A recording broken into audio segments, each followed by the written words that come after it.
নমস্কার বন্ধুরা, আজকে আমি তৈরি করছি গুগলি। এই গুগলিটায় এত সুন্দর টেস্ট হবে, সবাই মাংস খাওয়ার কথা ভুলে যাবে। তাহলে দেখে নাও আমি কীভাবে এই রেসিপিটা তৈরি করছি। আর যাদের ভালো লাগবে তারা একটা করে লাইক করে দেবে রেসিপিটা দেখে। আমি প্রথমে গুগলিটাকে ধুয়ে নিয়েছি, ঠান্ডা জলে প্রথমে একবার ধুয়ে নিয়েছি নুন দিয়ে। এরপর গরম জলের মধ্যে এটাকে একটু জাস্ট ফুটিয়ে নেব। গুগলিটাও জলের মধ্যে দিয়ে ফুটিয়ে নিচ্ছি।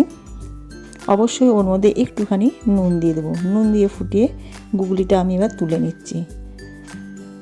এরপর কড়াইয়ের মধ্যে আমি তেল দিয়ে দিয়েছি অল্প তেল।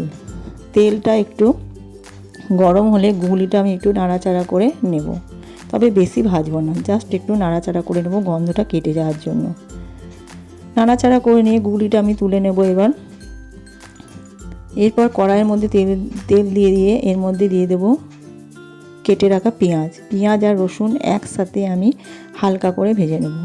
পেঁয়াজে অবশ্যই একটু নুন দিয়েছি, পেঁয়াজটা তাড়াতাড়ি করে গলে যাবে। পেঁয়াজ আর রসুন আমি একসাথে দিয়ে দিচ্ছি।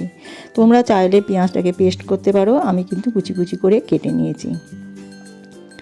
যারা এখনও সাবস্ক্রাইব করোনি আমার চ্যানেলটিকে, তারা সাবস্ক্রাইব করে দিয়ে আমার পাশে থেকে বন্ধু হয়ে যাও। তাহলে নতুন নতুন ভিডিও দেখতে পাবে আর নতুন নতুন রেসিপিও দেখতে পাবে। এরপর দিয়ে দিলাম এর মধ্যে আদা আর লঙ্কাটাকে ভালো করে আমি নাড়াচাড়া করে নেব।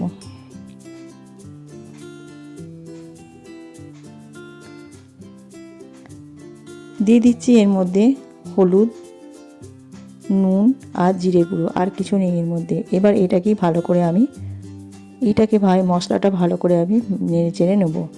এর মধ্যে দিয়ে দিলাম একটু কাশ্মীরি লঙ্কা আর দুটো কাঁচা লঙ্কা দিয়েছি।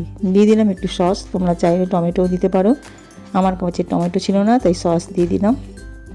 এরপর গুগলিগুলো দিয়ে ভালো করে আমি নাড়াচাড়া করে নেবো আর অল্প একটু জল দিয়ে এটা সেদ্ধ করে নেবো। জল দিয়ে ভালো করে আমি এটাকে কষিয়ে নিয়েছি। এরপর জল দিয়ে ভালো করে ফুটিয়ে নিয়ে আমি 7 মিনিট পর ফিরে এলাম। ঢাকা দিয়ে ফুটিয়ে নিয়েছিলাম। ঢাকা দিয়ে ফুটিয়ে নিয়ে ফিরে এলাম আমি 7 মিনিট পর। দেখো আমার গুগলিটা প্রায় রেডি। খুব সুন্দর একটা কালারও চলে এসছে আর গন্ধ বেরোচ্ছে খুব সুন্দর।